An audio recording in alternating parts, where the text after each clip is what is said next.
makan. Yang pertama, makan apa? Yang kedua, cara makan. Makan apa satu, kemudian cara makan, kemudian kadar makan berapa banyak. Ini ketentuan yang baginda Rasulullah sallallahu alaihi wasallam. Yang pertama kita akan bahas adalah bagaimana Rasulullah sallallahu alaihi wasallam makan apa. Rasulullah banyaknya makan apa? Nanti baru kita cerita bagaimana cara Rasulullah makan. Kemudian bagaimana kadar yang Rasulullah makan. Baik. Tuan-tuan yang dirahmati oleh Allah Subhanahu wa taala, kalau kita baca dalam Syama'il Muhammadiyah ataupun dalam sirah Rasulullah sallallahu alaihi wasallam, kita dapati bahawa baginda Rasulullah sallallahu alaihi wasallam lebih banyak memakan makanan yang bukan daging daripada daging. Maknanya kalau kita katalah makan itu 100%, maknanya baginda Rasulullah lebih memakan kepada makanan yang bukan daging. Kalau kita peratuskan, mungkin dalam 70% Rasulullah makan bukan daging. Tidak semestinya bahawa bukan berarti Rasulullah tak makan daging. Dalam hadis lain, wa ana aqulul lahm, dan saya pun makan daging. Seorang sahabat tanya kepada Rasulullah, saya ni nak apa? Nak solat, tak nak kahwin, tak nak makan daging, tak nak apa-apa, saya nak ibadah. Kata Rasulullah, bukankah saya uswatun hasanah, bukankah saya ni contoh yang baik? Ya, kalau kamu kata saya contoh yang baik, saya pun makan, saya pun solat, saya pun beristeri, dan saya pun makan daging. Baik, di sini kita ambil bahawa maknanya Rasulullah pun makan daging. Tapi kebanyakan daripada Rasulullah memakan makanan adalah bukan daging. Maknanya Rasulullah banyak makan sayur-sayuran, buah-buahan, kemudian roti. Baik, di antara kegemaran makanan Rasulullah adalah buah labu. Ini adalah kegemaran makanan Rasulullah. Kemudian batir ataupun disebut dengan tembikai, ini pun adalah kegemaran makanan Rasulullah. Kemudian kurma, ini pun termasuk di antara makanan kegemaran Rasulullah. Sehingga pada suatu hari pernah Anas bin Malik, dia mencari buah labu. Ketika dia pergi kenduri, dia cari buah labu. Sehingga para sahabat lain tanya, kenapa engkau mencari buah labu tersebut? Karena saya ketahui bahawa Rasulullah makan buah labu ini. Jadi beginilah di antara pemakanan Rasulullah sallallahu alaihi wasallam. Baik. Ada beberapa lagi pemakanan Rasulullah sallallahu alaihi wasallam. Baik. Sekarang ini yang pertama. Yang kedua, kenapa Rasulullah lebih banyak makan sayur-sayuran atau buah-buahan? Kalau kita kaji secara ilmu kenyataan, kalau hewan ni tuan-tuan, kalau diserang, biasa dia akan lari. Maknanya protect dia itu ataupun membela diri dia dengan cara berlari. Contoh, dia tak sanggup lawan benda ni, dia akan lari. Tapi kalau tumbuh-tumbuhan ataupun pokok, dia tak boleh lari. Kalau datang satu bakteria ataupun datang satu serangan, maka dia kena bertahan. Oleh sebab itu, secara kenyataan bahawa kehebatan tumbuh-tumbuhan ini lebih di dalam mempertahankan diri. Baik, ini kenapa baginda Rasulullah memilih banyak memakan buah-buahan, sayur-sayuran dan selain daging. Baik, yang kedua tuan-tuan, cara makan. Baik, cara makan, kata Rasulullah pernah menegur seorang budak yang tidak baca bismillah. Kenapa? Walaupun kadang-kadang kita terlupa, sehingga Rasulullah mengajarkan kita bismillahi al-awwalu wal-akhiru. Bacalah bismillah di awal, sepatutnya di awal, terbaca di akhir, tak apa. Maknanya membaca bismillah ini cara makan. Cara makan Rasulullah membaca bismillah. Yang kedua, Rasulullah tidak makan dalam keadaan berdiri. Ini cara makan. Rasulullah tidak makan dalam keadaan berdiri. Rasulullah selalu akan makan dalam keadaan duduk. Kemudian Rasulullah tidak akan makan mengambil yang di tengah dulu. Kalau seandainya nasi, dia tak ambil di tengah dulu, dia ambil tepi. Karena dalam sebuah hadis Rasulullah menyatakan bahawa sesungguhnya barakah itu datang daripada tengah-tengah makanan. Jadi kalau kita ambil tengah, barakat dia dah habis. Jadi kita ambil dari tepi sehingga habis, maka disitulah berkah. Kita kadang-kadang ambil tengah dulu. Kemudian cara Rasulullah sallallahu alaihi wasallam, dia tidak mengambil makanan yang jauh daripada tempat dia. Ini pun di antara cara Rasulullah makan. Rasulullah tak ambil makanan yang jauh. Kemudian cara Rasulullah makan lagi, Rasulullah tidak pernah menghina ataupun tidak pernah mengata kepada makanan. Kalau Rasulullah tak suka makanan tersebut, Rasulullah tak kata, apa ni tom yum, hari ni tom yum, semalam tom yum. Tak kata. Kalau dia tak mau memakan, maka Rasulullah akan tinggalkan. Rasulullah tinggalkan makanan tersebut, dan Rasulullah tidak akan mengatakan kepada makanan tersebut tak baiklah, inilah. Ini cara. Banyak lagi cara-cara yang Rasulullah ajarkan kepada kita tentang pemakanan. Kemudian yang ketiga adalah kadar ataupun ketentuan berapa kita nak makan. Berdasarkan sebuah hadis, Rasulullah menyuruh kita makan bagi 3. Satu bahagian buat makanan, satu bahagian buat minuman, satu bahagian buat pernafasan. Ini kadar, ketentuan yang disunahkan di dalam kita makan. Baik, tuan-tuan, kenapa kita cerita ini? Karena kita heran. Kita pengikut Rasulullah sallallahu alaihi wasallam. Rasulullah sakit 2 kali. Kita bukan 2 kali. Sekarang saya aja dah umur 42 tahun lebih kurang lah. Sakit tak kira, tuan-tuan. Cuba tuan-tuan ingat berapa kali tuan-tuan demam. Tak boleh nak kira. Kenapa Rasulullah boleh sakit hanya 2 kali, sedangkan kita berkali-kali sampai kita tak boleh lagi nak kira berapa penyakit yang kita ada. Belum lagi sekarang tambah kencing manis dia, tambah sakit jantung dia, tambah buah pinggang dia, tambah darah dia dan sebagainya. Baik. Ini tuan-tuan sedikit mukadimah. Maka walaupun nanti setelah kita buat cara pemakanan Rasulullah, cara makan Rasulullah, kita pun ada lagi rasa ada sakit tersebut, sekurang-kurangnya kita dah dapat pahala dalam mengamalkan sunnah Rasulullah. Walaupun penyakit tu tak boleh lari daripada kita, sekurang-kurangnya kita sudah mengamalkan satu sunnah daripada sunnah Rasulullah sallallahu alaihi wasallam. Baik.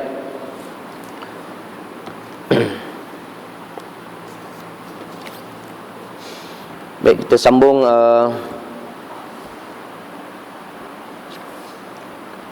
kitab kita. Tuan-tuan yang dirahmati oleh Allah Subhanahu wa taala, kalau tak silap saya, kita sekarang berada dalam perkara-perkara yang membatalkan solat menurut mazhab Imam Syafi'i. Baik. Pada perjumpaan kita terdahulu, kita sudah membahas yang pertama, yang membatalkan solat menurut mazhab Imam Syafi'i adalah berlakunya hadas kecil.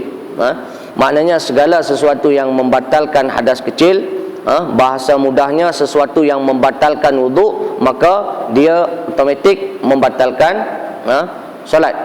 Ini yang pertama. Kemudian yang kedua, berlakunya hadas besar. Berlakunya hadas besar, sesuatu yang boleh berlakunya hadas besar, maka secara otomatik juga dia akan membatalkan solat. Pada perjumpaan kita dulu, kita sudah membahas secara terperinci, tapi sekarang kita akan mengulang sampai nanti, kalau tak silap saya, pada permasalahan berpaling daripada kiblat. Kita berhenti di situ, tapi kita ulang sikit. Baik, kemudian yang selanjutnya, yang 3 adalah bercakap dengan disengaja walaupun sedikit. Di sini. Kemudian yang selanjutnya adalah makan dan minum. Makan dan minum. Kemudian bergerak sebanyak 3 kali dan ke atas secara berturut-turut, dan gerakan tersebut bukan daripada perbuatan solat ataupun anggota solat. Maknanya perbuatan yang dilakukan bukan karena pergerakan solat. Kemudian yang selanjutnya adalah ketawa dengan kuat. Kemudian murtad. Yang selanjutnya adalah menjadi gila. Baik, sekarang kita masuk kepada berpaling daripada kiblat. Tuan-tuan yang dirahmati oleh Allah Subhanahu Wa Taala, berpaling dari arah kiblat ini adalah salah satu yang membatalkan kepada solat. Baik, yang dikatakan berpaling daripada arah kiblat menurut mazhab Imam Syafi'i, dia mana salah satu anggota badan kita yang diambil sebagai fokus kepada yang dikatakan berpaling daripada arah kiblat. Dalam mazhab Imam Syafi'i, yang dikatakan kita berpaling daripada arah kiblat adalah dada. Maka apabila seseorang berpaling dadanya daripada arah kiblat, maka dia sudah dianggap terkeluar ataupun sudah dianggap berpaling daripada kiblat. Baik, maknanya kalau kita berdiri, kaki kita mengarah kiblat, tangan kita mengarah kiblat, mata kita ke arah kiblat, tetapi dada kita tidak mengarah kepada kiblat, maka dia akan membatalkan solat. Baik, tuan-tuan yang dirahmati oleh Allah Subhanahu Wa Taala, perkara yang sering terjadi di dalam kita melaksanakan solat yang kadang-kadang kita terlalai adalah ketika melakukan salam terakhir. Salam terakhir ini banyak di antara kita yang memalingkan dadanya sekali masa dia salam. Mungkin ada perkara-perkara lain, mungkin orang tolak ke atau bagaimana, yang tu kita boleh lagi menghadapkan kiblat kita ke arah menghadapkan dada kita ke arah kiblat. Tetapi kadang-kadang dalam permasalahan salam yang pertama, kadang-kadang sering kita dengan badan sekali. Contoh, Assalamualaikum warahmatullahi. Ini dianggap kita sudah memalingkan arah kiblat kita. Oleh sebab itu tuan-tuan, ulama mencari jalan penyelesaian dalam permasalahan ini. Sebab yang wajib kita ucapkan salam adalah Assalamualaikum. Baik, oleh sebab itu kalau tuan-tuan nak merasa nak menjadikan solat itu lebih sempurna, maka barulah berpaling, kita palingkan ke kanan, itu setelah kita sampai kepada kalimat Assalamualaikum. Di sini adalah rukun. Maknanya kalau sebelum sampai kepada Assalamualaikum warahmatullahi wabarakatuh, itu sunnah, sunat hayat. Baik, adapun yang wajib dia adalah mengucapkan Assalamualaikum. Sampai kepada kum, barulah kita mengarahkan ataupun menggelengkan kepala kita ke arah kanan. Ini untuk menjaga supaya arah kiblat jangan lari daripada arah yang sebenarnya. Ini untuk menjaga. Tapi kalau tuan-tuan mungkin boleh jaga arah kiblat tersebut, badan tidak akan terikut, maka tidak ada masalah. Tuan-tuan boleh melaksanakan menggelengkan kepala ke kanan pada mengucapkan Assalamualaikum sekali. Tetapi untuk menjaga, untuk lebih sempurna supaya jangan terbatal, maka ulama mencari jalan penyelesaian adalah dengan Assalamualaikum, baru menggerakkan kepala ataupun baru menggelengkan kepala ke arah kanan.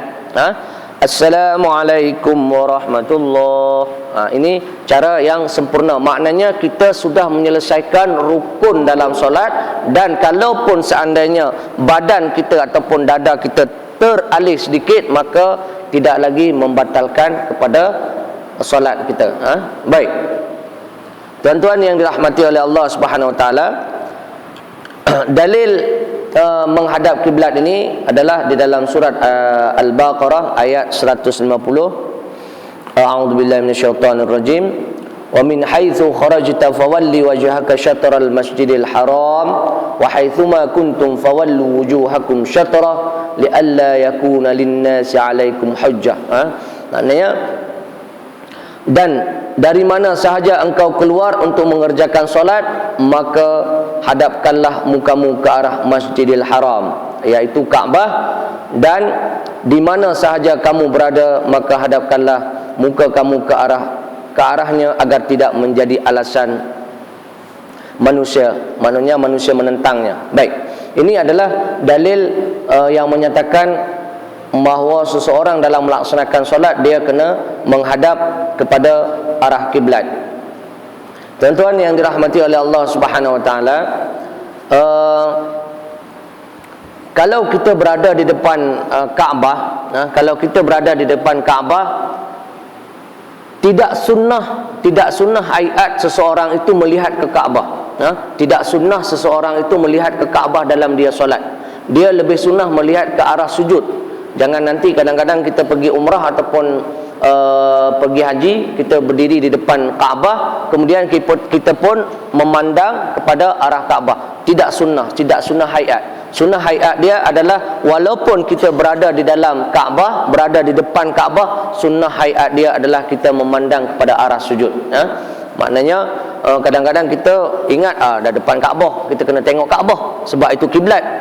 Tidak sunnah. Sunnah dia adalah melihat kepada arah sujud. Baik. Kemudian itu tadi berdasarkan Al-Quran, kemudian hadis daripada kemudian dalil daripada hadis di mana Imam Bukhari meriwayatkan dalam sebuah hadis, idza qumta ila shalah fa asbighil wudu' thumma istaqbalil qiblata fakabbir. Maksudnya apabila kamu berdiri untuk mendirikan solat, hendaklah kamu menyempurnakan wudu, kemudian menghadap ke arah kiblat serta bertakbir. Baik, hadis riwayat Muslim, dari Sahih Muslim. Kemudian dalam kitab Sahih Bukhari pun ada, maknanya Imam Bukhari pun ada meriwayatkan, kemudian Imam Muslim pun ada meriwayatkan. Dalam kitab Muslim, hadis ini diambil dalam bab wajib membaca Fatihah dalam setiap rakaat. Baik, tuan-tuan yang dirahmati oleh Allah Subhanahu Wa Taala, dalam permasalahan ini, dalam permasalahan kiblat, ada beberapa masalah yang terjadi dalam kita melaksanakan solat. Yang pertama adalah apabila kita tidak mengetahui arah kiblat.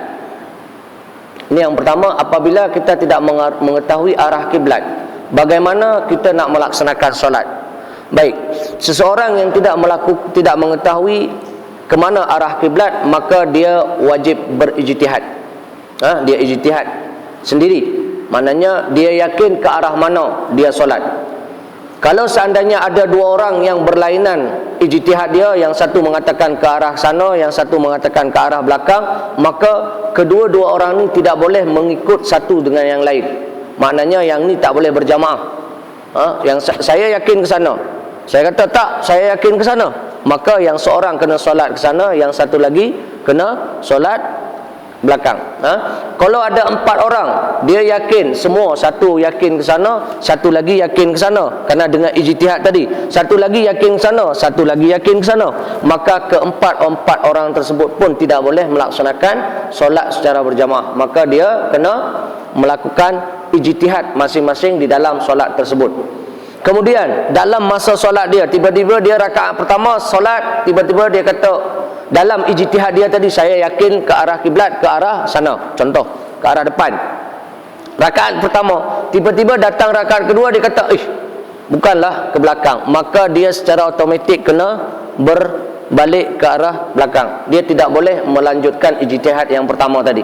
Dia kena kembali kepada ijtihad dia yang selanjutnya. Kalau na'udzubillah pada rakaat ketiga dia kata ini saya yakin ke kanan pula, maka dia secara automatik dia kena menghadap ke arah kanan. Tidak boleh dia teruskan kepada ijtihad yang tadi. Kalau dia solat 4 rakaat, sekali ke sana, sekali ke sana, maka 4 lah kiblat dia pada masa itu. Tetapi dengan syarat dia tidak yakin dengan ijtihad dia yang pertama. Dia ijtihad pertama ke depan, lepas habis rakaat pertama dia bangkit, Allahumma, saya yakin ke belakang, maka dia secara automatik kena balik ke belakang.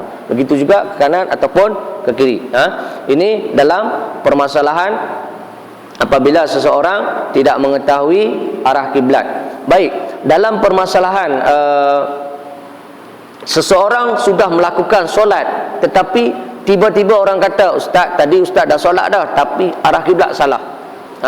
Baik, pendapat jumhur ulama menyatakan bahawa dia kena mengulang kembali solat dia. Dia kena ulang kembali solat dia. Walaupun ada pendapat yang mengatakan tak payah lagi, tak perlu lagi mengulang. Tapi kita ambil pendapat jumhur yang mengatakan dia kena ulang kembali solat dia, karena ada sesuatu yang mentabayunkan ataupun ada seseorang yang memberitahukan kiblat yang sebenarnya. Tetapi kalau kesemua mereka tidak tahu arah kiblat, maka tidak boleh. Baik, permasalahan selanjutnya adalah kepada orang yang bertayamum. Syarat orang tayamum, dia kena mengetahui arah kiblat. Kalau bertayamum tidak mengetahui arah kiblat, maka tayamum dia tidak sah. Orang yang tayamum berbeza dengan orang wuduk. Orang wuduklah tak tahu kiblat pun tak apa, wuduk dia sah. Tapi bagi orang yang tayamum, tidak sah tayamum dia apabila orang tersebut tidak mengetahui arah kiblat dia. Dia kena mengetahui pertama arah kiblat dulu bagi orang tayamum. Bagi orang yang tayamum yang tak ada air. Bagi orang yang tayamum yang tidak ada air, bukan karena lain-lain. Okey, maka dia kena mengetahui arah kiblat dulu. Ketika masa itu dia tidak mengetahui arah kiblat, maka dia kena berijtihad dulu. Sebelum ambil tayamum dia, okey, saya berijtihad bahawa kiblat ke arah sana. Maka selepas itu barulah dia boleh melaksanakan tayamum tadi. Kalau dia tayamum dulu lepas tu, kiblat ke mana? Maka tayamum dia secara automatik tidak sah. Sebab syarat kepada orang yang bertayamum adalah kena mengetahui arah kiblat.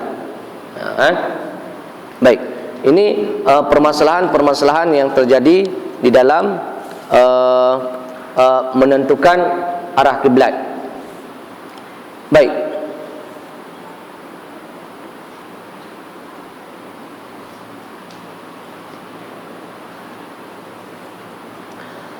dalam tafsir Al-Qurtubi menjelaskan bahawa para ulama sepakat menetapkan Kaabah sebagai kiblat.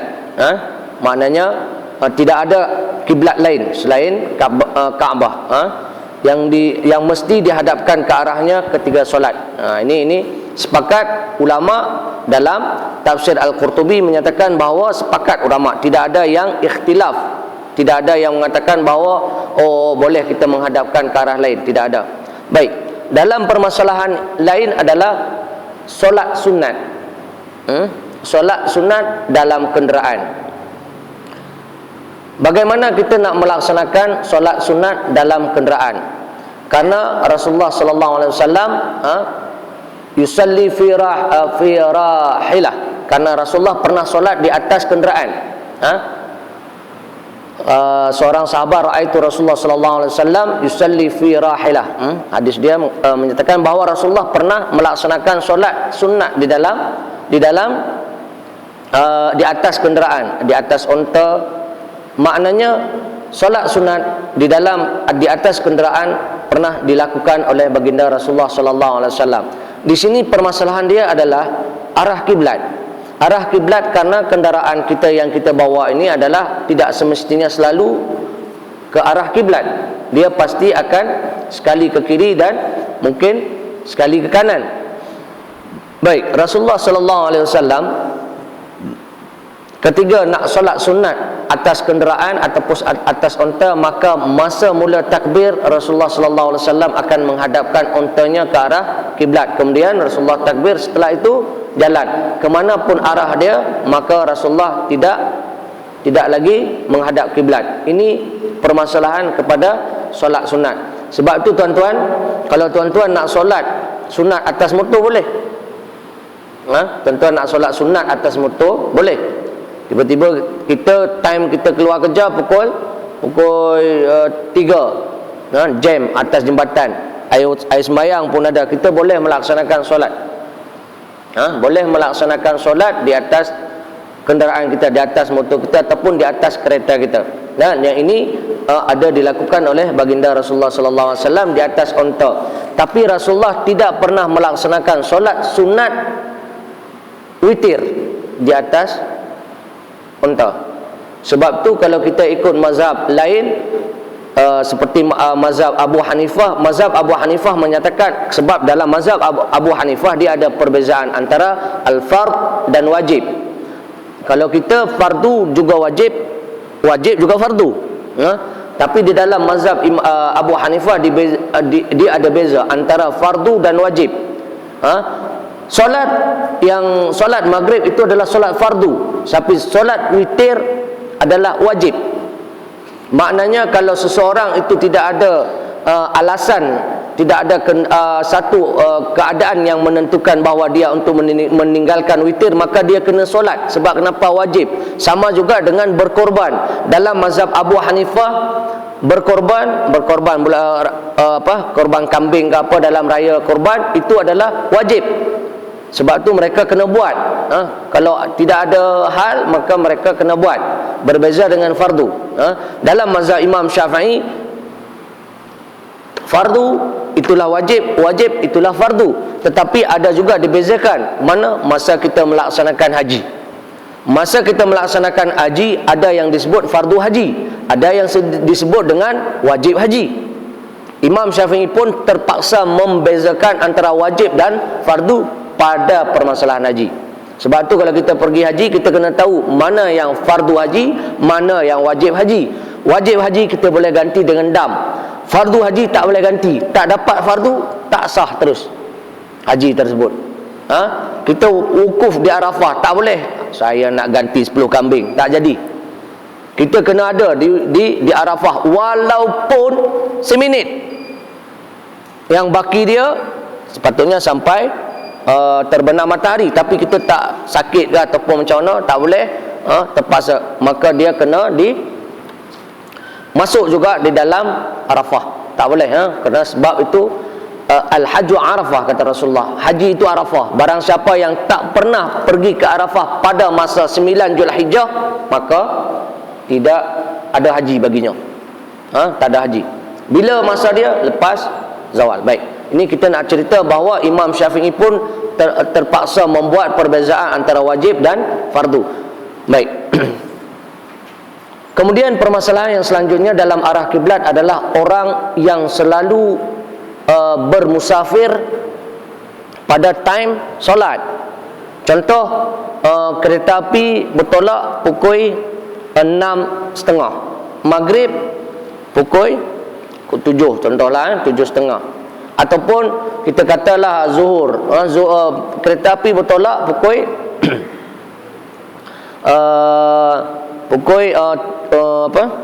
pukul 12 ataupun pukul 1. Tiba-tiba sampai ke satu tempat tersebut, sebab kereta api tak ada minum air dulu kan, takkan kereta api okey kita makan dulu sini, tak ada. Dia tak ada rehat, dia akan terus berjalan. Kalaupun berhenti, cuma dia akan mengambil sahaja orang yang nak naik selanjutnya. Baik, di sini maka kita ada solat yang disebut dengan solat menghormati waktu. Pendapat ulama dalam mazhab Imam Syafi'i, dia solat juga, tetapi nanti dia kena qada. Dia solat juga, time masuk zuhur tu dia solat juga, sebab arah kiblat tadi tak menentu, maka dia pun kena solat juga. Tetapi dalam buku ini, dalam buku Anda Bertanya Ustaz Menjawab, dia kata solat sah. Saya pun tak tahu rujukan dia ke mana dalam buku ini. Ini Anda Bertanya Ustaz Menjawab mengenai solat, dia kata sah. Wallahu alam. Yang saya ketahui bahawa solat dalam keadaan orang terpaksa di atas kenderaan, maka dia yang ada adalah solat menghormati waktu. Dia solat juga, maka dia solat dengan isyarat, kemudian nanti dia kena qada solat dia tersebut. Wallahu alam. Kalau kita kata dalam buku ini dia kata sah. Kalau kita kata sah, maknanya dia tak perlu qada. Kalau kita kata sah, maknanya tak perlu qada. Tapi yang saya ketahui dari kitab-kitab yang lain, contoh kalau seseorang dia berada di dalam tandas, tak boleh keluar, tak boleh sembahyang dalam tandas, kan? Tapi dia ada solat menghormati waktu. Contoh kita, na'udzubillah lah, jadi gempa, kita dalam tandas, tiba-tiba gempa, kita pun terperangkap di dalam tandas 5 hari. Takkan 5 hari kita tak solat? Kepada orang lelaki kena solat, maka solat di situ dia adalah solat menghormati waktu. Baik, kemudian nanti setelah dia selamat, maka dia kena qada solat tersebut. Baik, ini dalam permasalahan arah kiblat. Pertama, kalau solat sunat, boleh kita solat sunat di atas motor, boleh kita solat sunat di atas kereta dengan yang dilaksanakan oleh baginda Rasulullah sallallahu alaihi wasallam. Mula kita solat tersebut, dia akan mengarah kepada arah kiblat. Itu yang terbaik. Baik. Selanjutnya tuan-tuan, setelah menentukan arah kiblat, yang membatalkan solat lagi menurut mazhab Imam Syafi'i adalah membiarkan aurat terbuka. Membiarkan aurat terbuka. Baik. Tuan-tuan yang dirahmati oleh Allah Subhanahu wa taala, dalam permasalahan aurat, pertama, dalil dia adalah dalam surat Al-A'raf ayat surah ke-7 ayat 31. Allah berfirman, ya bani Adam khuzu zinatakum 'inda kulli masjid. Maksudnya, wahai anak-anak Adam, pakailah pakaian kamu yang indah berhias pada setiap kali kamu ke tempat ibadah ataupun mengerjakan solat. Baik, ini adalah dalil yang menyatakan tentang fardunya ataupun wajibnya kita menutup aurat. Baik. Tuan-tuan yang dirahmati oleh Allah Subhanahu wa taala, Ibnu Qudamah dalam kitabnya menyatakan bahawa yang dimaksud dengan khuzu zinatakum, makna di sini adalah aurat, menutup aurat. Maknanya ada batasan-batasan yang tertentu yang perlu dipakai, yang perlu dipenuhi dalam ketentuan-ketentuan menutup aurat. Kemudian Ibnu Qudamah dan Imam Nawawi menjelaskan bahawa pakaian seseorang yang dikatakan menutup aurat adalah apabila, pertama, syarat dia adalah kena tebal, maksudnya tidak nampak kepada kulit. Apabila seseorang memakai pakaian, maka kita tahu warna kulit dia, nampak jelas warna kulit dia, maka menurut Imam Nawawi dan Ibnu Qudamah, dia kata tidak sah solat tersebut apabila pakaian yang dipakai tersebut di bahagian aurat. Contoh, kalau ada orang perempuan pakai baju, dia pakai baju, dia solat, tiba-tiba nampak dia punya dalaman, nampak kulit dia, nampak warna kulit dia macam mana, maka pakaian yang dipakai oleh orang tersebut, oleh yang menutup aurat tersebut, tidak dianggap sah solat dia. Ini menurut pendapat Imam Nawawi dalam Majmu', kemudian pendapat Ibnu Qudamah. Dua-dua menyatakan tidak sah solat kepada seseorang yang memakai pakaian yang tipis sehingga nampak pada badan. Baik, yang banyak terjadi dalam kes ini adalah orang perempuan solat di rumah. Kadang-kadang tuan-tuan telkung tu biasa ni, ini cerita orang lah. Kadang-kadang orang perempuan ni dalam solat di rumah, kadang-kadang dia tak pakai baju dalam, dia solat terus. Kadang-kadang tuan-tuan telkung tu kadang-kadang tipis, ataupun dia pakai baju, mungkin dia pakai baju lengan tak panjang, dia pakai kot bahu ataupun kot sini, mana ini masih aurat. Apabila telkung yang dia pakai tersebut itu adalah tipis, menampakkan kepada kulit dia, maka menurut pendapat Imam Nawawi dan Qudamah tidak sah solat dia.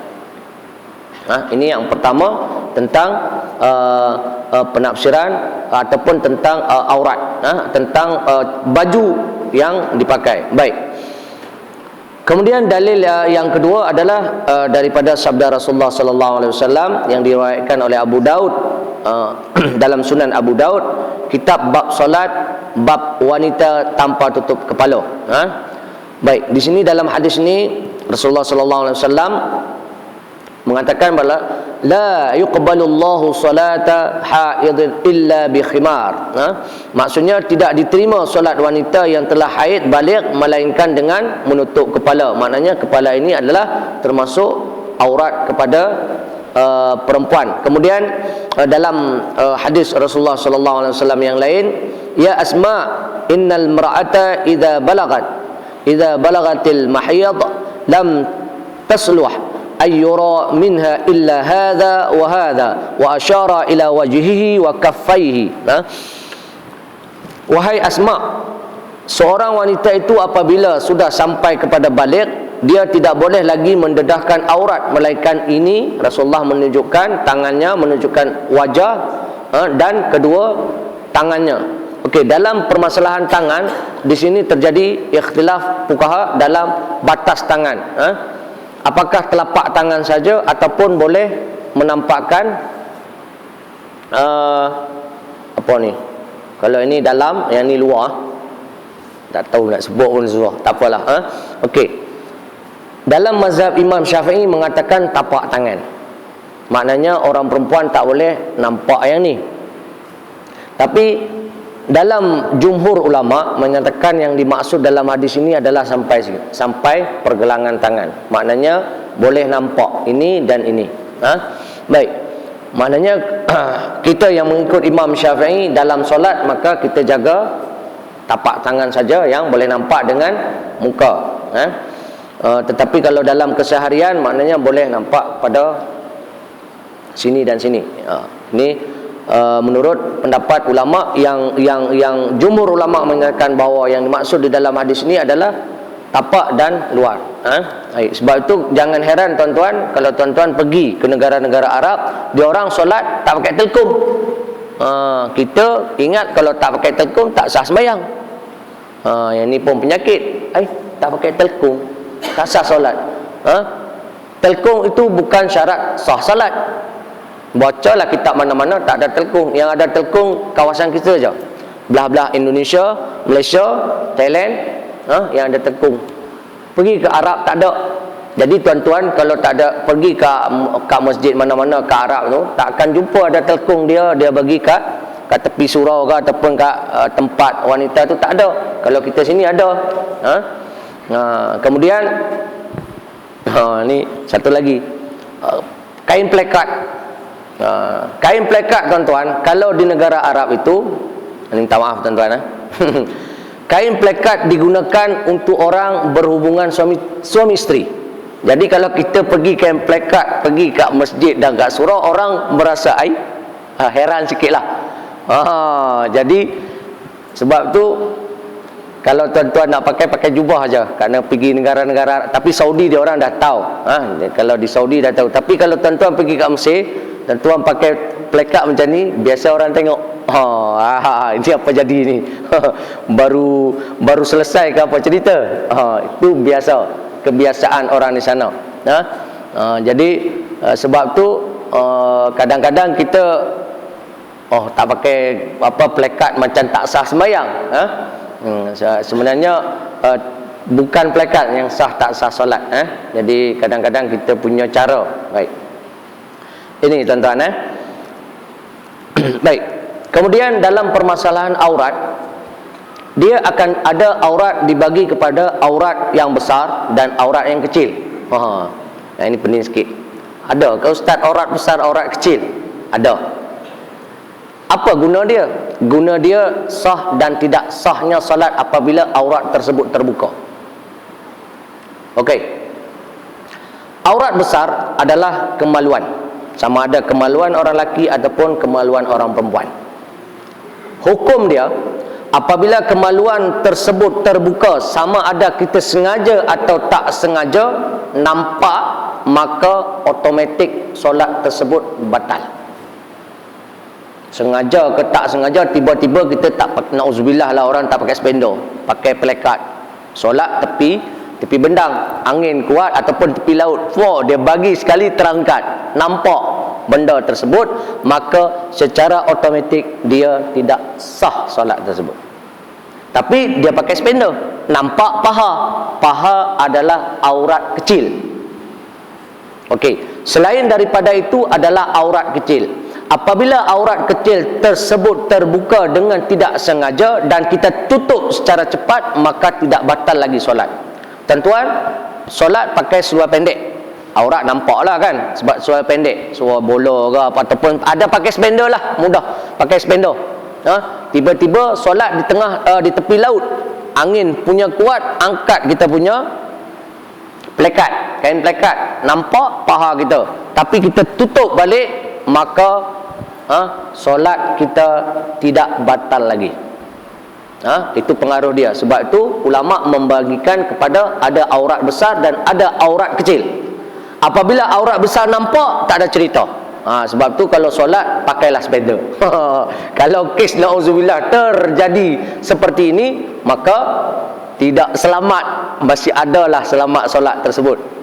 Tapi kalau tak pakai spender terus na'udzubillah, anak kita sela, jenuh kita nak solat sekali, dua, tiga, empat kali. Baik. Kemudian ada yang menambahkan satu lagi kepada orang perempuan, walaupun ini tidak sepakat ulama, ada yang menambahkan kepada orang perempuan adalah dada perempuan. Ini pun ada yang menambahkan, itu pun termasuk. Tapi ini tidak sepakat. Yang sepakat adalah kemaluan sahaja. Tapi yang ini tidak sepakat. Ada yang kata itu termasuk juga aurat besar, ada yang kata tak termasuk aurat besar. Baik. Ini dalam permasalahan aurat. Baik. Aurat perempuan sebagaimana kita ketahui, dua tangan dan muka. Adapun aurat orang lelaki, kita antara al-mu'min ma baina sutratihi ila rukbatihi, maknanya daripada pusat, hadis riwayat Dailami, daripada pusat sampai kepada lutut. Baik. Dalam mazhab Imam Syafi'i, kita masih lagi diperbolehkan solat kalau tak menutup bahu. Tapi dalam mazhab Ahmad Ibn Hanbal tak boleh. Walaupun aurat daripada pusat sampai kepada lutut, tapi dalam mazhab Ibn Hanbal apabila kita pakai kain pelekat saja tutup aurat pusat sampai ini, sedangkan badan sampai ini, menurut mazhab mereka tak boleh. Tak boleh, kena tutup. Ini pandangan daripada mazhab Ahmad Ibn Hanbal. Baik. Ini di antara permasalahan-permasalahan yang ada di dalam aurat. Kemudian tuan-tuan, ini yang ada yang perokok lah. Kita ustaz saya isap rokok, tiba-tiba terbakar sikit. Macam mana saya nak tahu berapa kadar dia? Berapa kadar boleh terbakar pakaian kita tebal tapi ada terbakar sikit? Berapa kadar dia? Baik, saya sudah mencari dalam beberapa kitab. Saya jumpai bahawa kadar yang paling besar boleh untuk suatu pakaian itu berlubang adalah sebesar sebesar kuku jari kelingking. Sebesar ini. Maknanya itu pendapat yang paling ni. Kalau besar lepas itu tak boleh. Maknanya ada pendapat sebesar ni yang paling besar. Maknanya kalau kecil daripada itu, bekas kita orang rosak rokok jatuh, itu selamat lagi lah. Ni yang saya jumpai yang paling besar adalah sebesar kuku jari kelingking. Maknanya kalau jari kaki tak boleh dah. Kalau tuan-tuan mungkin ada isap rokok tiba-tiba kena kat belah paha kan, alamak nak cari kain pun tak jumpa pun, itu boleh lagi kalau seandainya kadar dia tidak melebihi daripada kuku jari kelingking. Baik, ini tuan-tuan di antara permasalahan-permasalahan yang ada di dalam aurat. Baik, insyaAllah ini saja mungkin yang dapat kita sampaikan dalam perjumpaan kita. Kemudian tuan-tuan yang dirahmati oleh Allah Subhanahu Wa Taala, perlu kita ingat juga apabila pakaian kita membentuk aurat kita, maka ini pun pandangan ulama sama seperti pandangan memakai baju yang tipis tadi. kita pakai seluar jin, berketui kita punya tu, punya ketat, nampak berketui, nampak dia punya saiz, maka ini pun dinisbahkan kepada memakai pakaian yang tipis tadi. Sebab tu tuan-tuan, kalau boleh lah, kalau nak solat tu jangan pakai pakaian yang ketat, yang ketat karena ulama berpendapat maka dia akan dinisbahkan kepada sama seperti kita memakai pakaian yang nipis. Baik, InsyaAllah tuan-tuan, ini saja yang dapat kita sampaikan pada perjumpaan kita hari ini. InsyaAllah kalau ada permasalahan-permasalahan yang perlu ditanyakan, InsyaAllah boleh sebelum kita akhiri. Ya.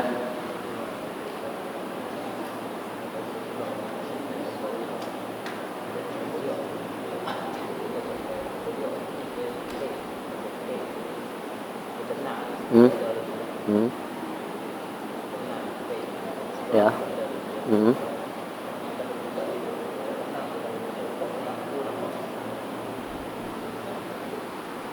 Okey. Kita pakai seluar jin. Biasa jin fashion sekarang dia koyok-koyok sikit. Dia bagi tinggal benang yang straight dia tak ada, yang straight ada lagi. Maknanya kalau tak silap macam tu kot. Kalau kita ada fashion jin ni, seluar jin yang ada koyak-koyak sikit, koyak atas ataupun memang terkoyak. Okey. Pertanyaan dia, apabila kalau kita pindahkan dia, maka nampak. Apabila kita tak pindahkan dia, tak gerakkan dia, maka dia menutup aurat. Okey.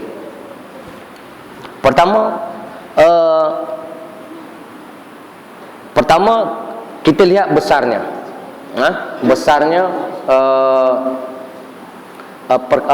lubang tersebut. Besarnya lubang tersebut.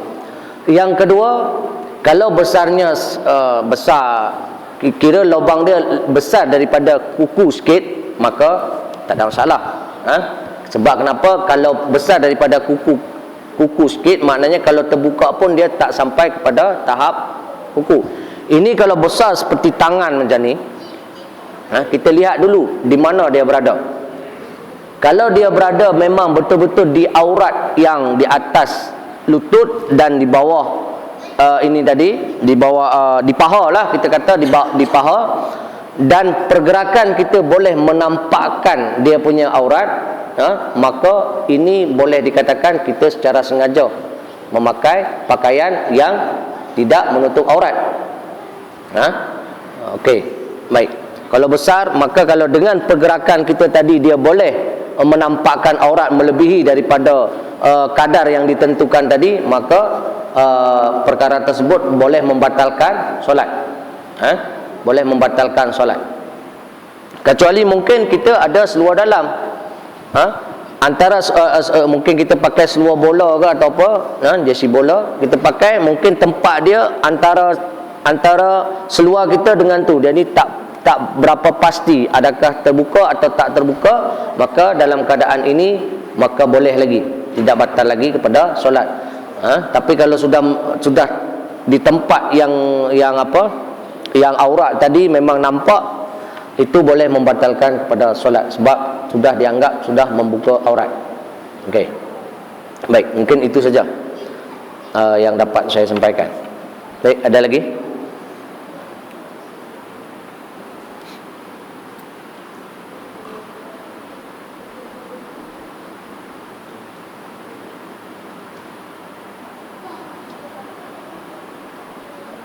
Kemudian tuan-tuan, masalah aurat bukan dinilai dari bawah. Tak, maksud saya macam ni. Tuan-tuan solat, tingkat 2, tiba-tiba ada lubang, orang intip, nampak aurat. Yang tu tak ada cerita. Itu bukan kita yang nampak aurat, orang tu yang tengok aurat kita.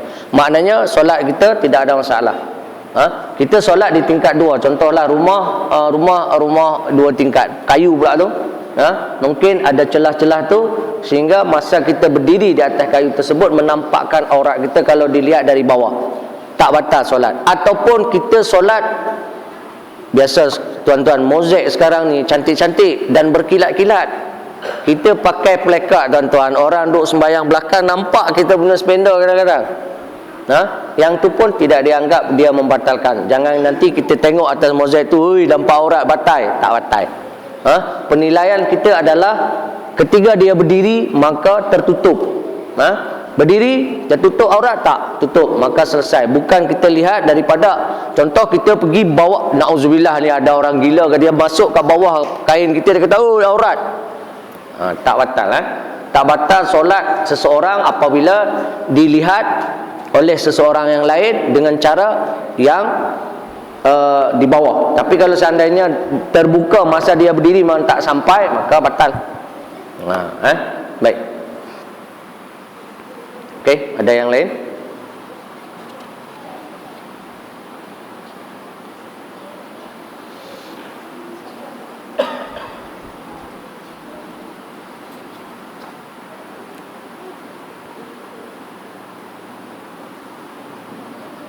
Baik, insya-Allah kalau tak ada pertanyaan lain, ini saja mungkin yang dapat kita sampaikan pada perjumpaan kita kali ini.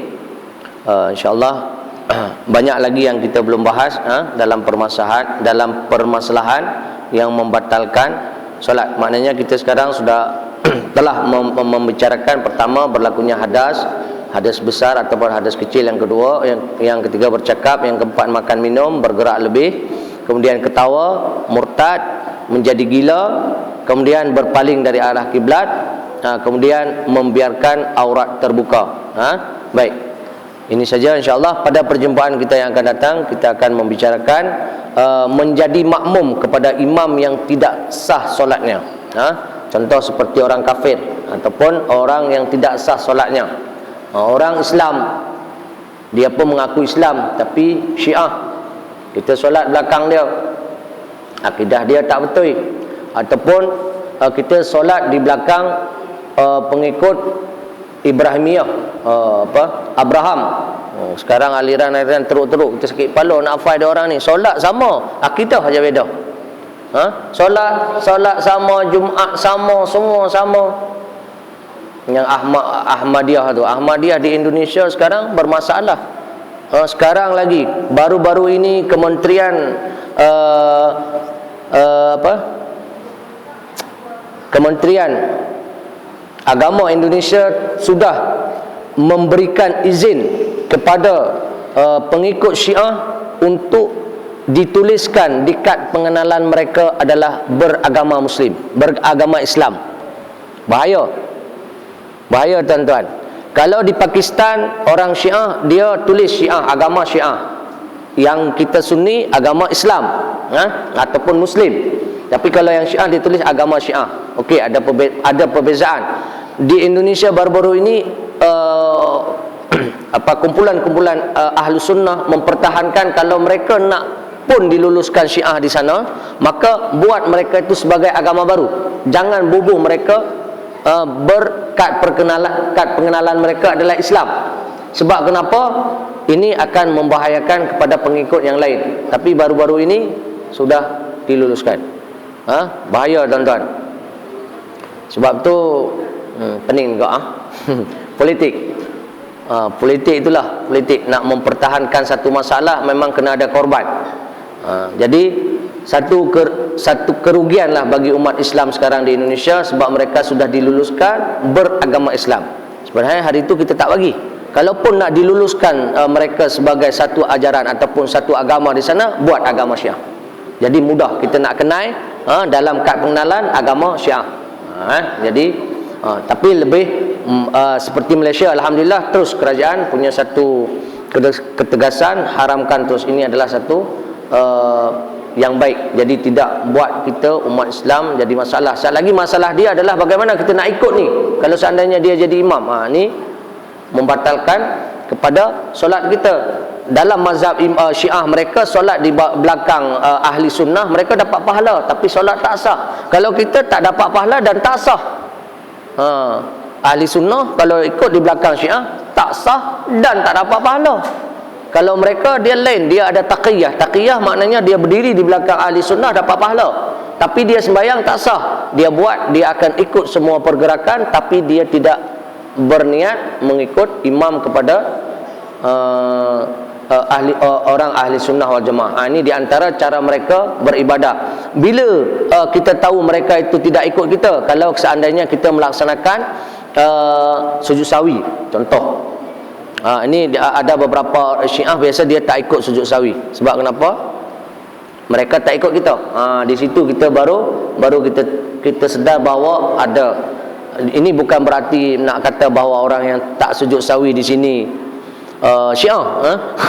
Orang yang tak ikut imam, sebab kita berimam kena ikut apa yang imam buat, kena ikut.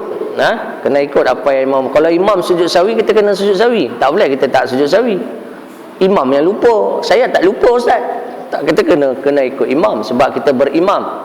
Jangan sampai imam sujud sawi sebab dia lupa kemudian kita tak sujud sawi, tak boleh. Sebab kenapa? Dalam kitab disebutkan apabila seseorang mengulang-ulang Fatihah dia dalam kitab kitab Imam Syafi'i, kitab dalam masalah solat, Imam Syafi'i mengatakan apabila seseorang itu mengulang-ulang Fatihah dalam satu rakaat, maka dia disunnahkan sujud sawi. Sekali lagi kalau ada imam tiba-tiba dia sujud sawi, rakaat betul, sujud betul, awak imam ni sujud sawi. Jangan tuan-tuan heran pula. Maknanya dia dah lebih pakar sikit, mungkin dia mengulang Fatihah. Sebab tu tuan-tuan jangan ulang Fatihah banyak-banyak. Ini kita ingat kadang-kadang Fatihah, tak apa ulang Fatihah banyak-banyak bagi cantik sikit. Habis alif lam mim ulang pula balik. Dalam kitab disebutkan orang yang mengulang Fatihah maka dia kena disunatkan sujud sawi. Disunatkan sujud sawi. Kalau tak sujud maknanya solat tak batal lagi, tapi disunatkan sujud sawi. Baik. Sebab tu tuan-tuan kalau tunggu imam lama sangat, maka tuan-tuan baca ayat, jangan baca Fatihah diulang-ulang. Jangan ulang Fatihah, imam lama sangat dia, rakaat keempat solat zuhur dekat 5 minit. Apa aku nak buat ni? Baca ayat. Baca ayat, bacalah ayat, tapi dengan syarat kalau tuan-tuan dah baca Qul Huwallahu Ahad, surah selanjutnya jangan patah balik. Ini pun jadi makruh. Kita nak ambil sunnah jadi makruh. Imam lama, kita nak tunggu imam tak baca, tak dapat pahala. Kita bacalah. Contoh rakaat kedua lah yang ada bacaan surah. Silap. Yang rakaat kedua, imam rakaat kedua ada surah lama, dia tak rukuk-rukuk, kita pun Qul Huwallahu Ahad habis dah. Kita sambung Qul a'udzu birabbil falaq. Habis Qul a'udzu birabbil falaq, tak habis lagi, tak sujud lagi dah. Kita baca Qul a'udzu birabbin nas, tak habis lagi. Jangan patah balik Qul Huwallahu Ahad. Dia jadi makruh pula. Sebab tu kalau ada imam, jangan membaca Qul a'udzu birabbin nas dulu baru rakaat kedua membaca Qul Huwallahu Ahad. Itu hukum dia makruh. Hukum dia makruh membaca surah yang ikut urutan Quran, kita balikkan. Kita baca rakaat pertama Qul a'udzu birabbin nas, rakaat kedua kita baca Qul Huwallahu Ahad. Itu makruh hukumnya. Dalam solat, sama ada solat seorang ataupun dalam berjamaah oleh imam. Baik. Ini saja tuan-tuan yang dapat kita sampaikan. Semoga Allah Subhanahu Wa Taala menunjukkan kita dalam beribadah. Semoga Allah Subhanahu Wa Taala memberikan kita kepahaman dalam ibadah. Saya selalu menyebutkan dalam hukum kita ada dua, ada disebut dengan hukum dhanni, ada disebut dengan hukum qat'i. Kalau hukum qat'i kita tak ada bincang, Allah satu tak bincang. Kalau dhanni dalam permasalahan fiqh, dalam permasalahan fiqh itu disebut dengan dhanni. Dhanni maknanya ada perbincangan ulama di situ. Ulama berpendapat macam ni, ulama berpendapat macam ni, tak jadi masalah. Yang penting kita mencari dalil dia. Jangan sampai ustaz kata macam ni dalam solat, tak boleh macam ni. Contoh, mungkin ada ulama lain yang berpendapat lain. Contoh tadi saja dalam masalah pakaian, Imam Syafi'i kata tak apa buka, tapi imam lain kata tak boleh, tak sah solat. Okey, baik. A'udzubillahi minasyaitonirrajim. Bismillahirrahmanirrahim. Alhamdulillahirabbil alamin wassalatu wassalamu ala asyrafil anbiya'i wal mursalin wa ala alihi washabihi ajmain. Allahumma ighfir lana dhunubana wa liwalidayna warhamhuma kama rabbayana shaghira wa li jaddatina wa li ustadina wa li muallimina wa li jami'il muslimina wal muslimat wal mu'minina wal mu'minat al ahya'i minhum wal amwat innaka ala kulli syai'in qadir. Allahumma faqihna fid din wa 'allimna ma nasina ya rabbal alamin. Allahumma ij'al fi qalbina nura waj'al fi hayatina nura waj'al fi kulli a'malina nura bi rahmatika ya arhamar rahimin. Rabbana atina fid dunya hasanah wa fil akhirati hasanah wa qina adzaban nar. Walhamdulillahi rabbil alamin. Akhiru kalam billahi taufiq wal hidayah. Assalamualaikum warahmatullahi wabarakatuh.